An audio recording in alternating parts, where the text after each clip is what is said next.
जो हमारे साथ सच्ची में घटी थी जब हम भांगड़ गए थे। ये भांगड़ की कहानी है। एक बार हम क्योंकि देख रहे थे गूगल पे या बहुत बहुत सारी वीडियोस देखे हमने भांगड़ के बारे में कि 10 most haunted places in India में से ये एक फर्स्ट प्लेस पे आती है। बहुत हॉरर है, इसकी सारी स्टोरीज जो भी हैं हम सब बताएंगे आपको इसमें। तो एक बार क्या हुआ था, तो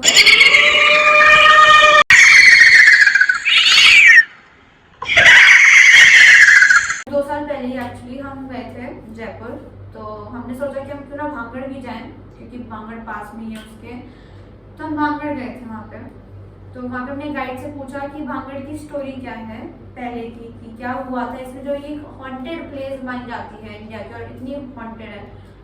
तो उन्होंने बताया हमें कि एक बार क्या होता है, एक तांत्रिक होता है, वो इस शहर में आता है।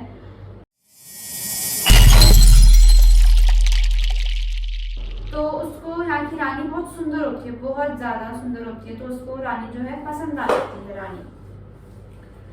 तो जब रानी उसको पसंद आती है वो बहुत सारे ट्रायल्स करता है, बहुत सारी कोशिशें करता है कि वो रानी उसको पसंद आ जाए, लेकिन रानी उसको पसंद करे, लेकिन ऐसा होता नहीं है। जब रानी को बात पता चलती है तो वो साफ इनकार कर देती है इस बात से। तो उसने क्या करा, एक बार उसने इत्र लिया और उसने इत्र पे काला जादू कर दिया। जब उसने इत्र पे काला जादू करा तो उसने बाजार में जहाँ से रानी बेसिकली लाती थी अपने इत्र सब, उसने उस शॉप में जाके उसको वो बेच दिया उस इंसान को। जब रानी इत्र लेने आई तो उसने वही वाला इत्र उठा लिया, क्योंकि वो ही इत्र लेती थी, उसी टाइप का इत्र लेती थी वो। तो जब उसकी दासियों को कहीं से पता चला कि उस इत्र पे जो उस तांत्रिक है उसने काला जादू कर रखा है, जब उसकी दासी ने उसको बताया तो उसने क्या करा, उसने तुरंत ही वो उसको फेंक दिया इत्र को। जब तांत्रिक को बात पता चली तो थोड़ा गुस्सा आ गया उसको। और जब राजकुमारी ने बात राजा को बताई तो राजा भी गुस्से में आ गया। अब उसने क्या करा, राजा ने उसने जो है अपने जितने भी सैनिक थे उसको उन्होंने तांत्रिक को मारने के लिए भेज दिए। जब तांत्रिक मर रहा था उसने अपने आखिरी सांसों में ये बोला कि यहाँ पे जितने भी वासी हैं, जितने भी लोग रहते हैं सब मर जाएंगे और सबकी आत्माएं अमर भटकेंगी, कोई किसी को मुक्ति नहीं मिलेगी यहाँ पे।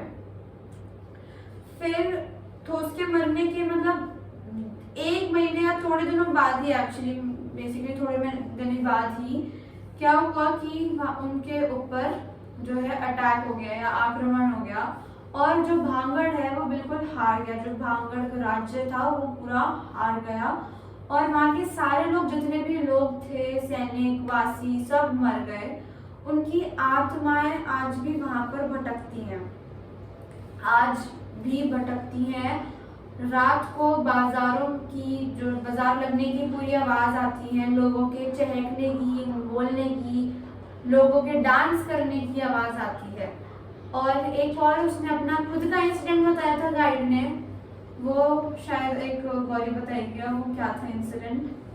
हमें गाइड ने बताया था कि उसकी एक बकरी थी और वो भांगड़ फोर्ट के अंदर ही रह गई थी। तो शाम के 5 बजे भांगड़ फोर्ट बंद हो जाता है।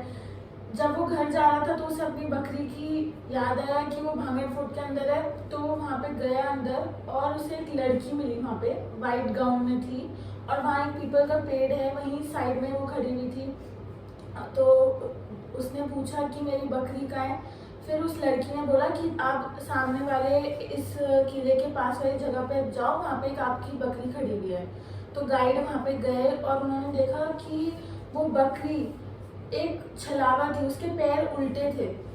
फिर वो अपनी बकरी को ढूंढने लग गए, उन्हें मिली नहीं तो वो वहाँ से आ गए।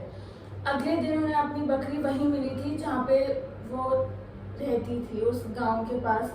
उन्हें वहाँ पे अपनी बकरी मिल गई।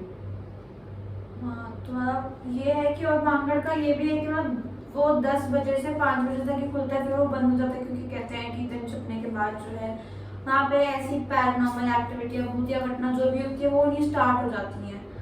तो ये चीज़ है। और जब हम मतलब बेसिकली जब हम वहाँ पे गए तो हमें भी कुछ ऐसा फील हुआ कि हाँ हमारे साथ कोई है या कुछ, मतलब कोई हमारे चारों के अलावा भी वहाँ पे कोई था, वहाँ पे कोई था जो हमारी बातें सुन रहा था, हमारे पीछे, हमारा जहाँ भी जा रहे हैं वहाँ पे हमारे साथ चल रहा है कोई। एंड इनफैक्ट उद्धव को भी कुछ दिखा था।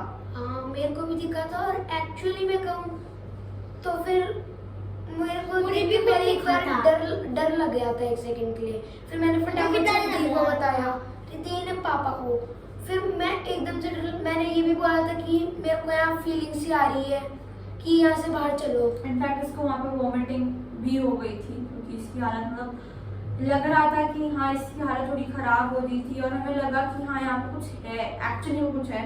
और गाइड ने इनफैक्ट हमें वार्न भी करा था कुछ ऐसे स्पॉट्स पे जाने के लिए वहाँ पे मत जाना तुम, बिकॉज वहाँ पे कुछ खतरा है, what ever was the case. Guide ने मुझे बताया, लेकिन उसने बोला कि वहाँ पे मत जाना, कोशिश करने का वहाँ पे मत जाओ तुम। लेकिन हम फिर भी उनमें से एक जगह पे तो गए थे, उस प्लेस पे, उस पॉइंट पे, वहीं पे उस जगह उधर पर बैट्स जो होते हैं वो देखो। रात को वहाँ से दीवारों पे जो चिपके हुए बैट्स हैं वहाँ पे हमें दिखे थे, जो बैट्स चिपके हुए थे दीवारों पर। और गाइड ने हमें बताया कि रात को जैसे अंधेरा हो जाता है 6 बजे के बाद, तो बैट्स वहाँ पे उड़ने आते हैं, वो उस महल से निकलते हैं और पूरी जगह पे आवाज निकालते हैं। और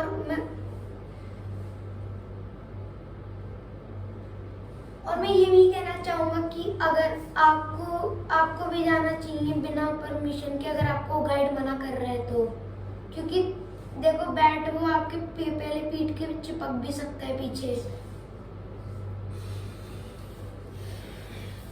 वास्तव में तो मुझे यही लगा था भाई, क्या पागल है। वास्तव में तो मुझे ये लगा था कि अगर सच में आज की दुनिया में ये सब चीज़ें अगर होती हैं तो मंदिर हैं, गुरुद्वारे हैं, मस्जिद है, चर्च भी हैं। अगर चर्च है तो हो सकता है ये चीज़ें भी सच हों, और अगर ऐसा कुछ है तो कमेंट करके प्लीज़ सब अपना अपना रिव्यू दीजिए, बताइए कि आप लोग का अगर कोई गए हो वहाँ पे कभी तो आपने क्या महसूस करा। और जब मैं वापसी आया तो मुझे भी कुछ ऐसा महसूस हुआ कि जैसे वापसी हम जब सब लोग आ रहे थे तो आते आते ये महसूस हुआ कि हमारे साथ जब हम शाम हो रही थी होते होते हल्का सा अंधेरा सा आया और सूरज ढलने लग गया था, और ढल चुका था मैक्सिमम, अंधेरा सा होना हो गया था, और ऐसा लग रहा था कि शायद अभी भी कोई लोग वहाँ पे हमारे साथ साथ कोई हैं, कोई हम जैसे चल रहे हैं वैसे ही वो लोग चल रहे हैं। बाकी आप सब मित्र देखने वाले जो व्यूअर्स हैं कोशिश करेंगे जितना ज़्यादा कमेंट करें, हमें पता लगे अगली वीडियो अपडेट और अच्छी करें कहानियाँ, और हमें और जल्दी बताएं। हकीकत में हम जाएं और वहाँ प्रैक्टिकल देखें कि ये आज की दुनिया में ये सब चीज़ें भी हैं क्या। और अगर धन्यवाद आप सभी का हाँ। देखने का। और हम ये चाहते हैं कि हम इस बात को सीरियस लेते हैं, और आप बिल्कुल भी फनी मत लेना इसे। मतलब कुछ लोग क्या होते हैं, हंसी मजाक के कारण जाते हैं और फिर वापस से नहीं आ पाते, तो इसलिए सीरियस लेना चाहिए। फिर इन सारी चीज़ों को। हाँ, इन सारी और चीज़ों को अगर ये serious- सारी चीज़ें भी हैं तो फिर दुआ और अगर मंदिर, मस्जिद, गुरुद्वारे, चर्च हैं आज की दुनिया में, और ये सब चीज़ें भी अगर हैं तो कहीं ना कोई तो सच्चाई होगी, जब ये सब चीज़ें लोग मना करते हैं कि रात को ना जाएं। और अगर एक साइड भगवान है तो दूसरी साइड शैतान भी है। बाकी आप सब अपना कमेंट करके हमें बताएं। धन्यवाद। Thanks for watching. Thanks. Thank you.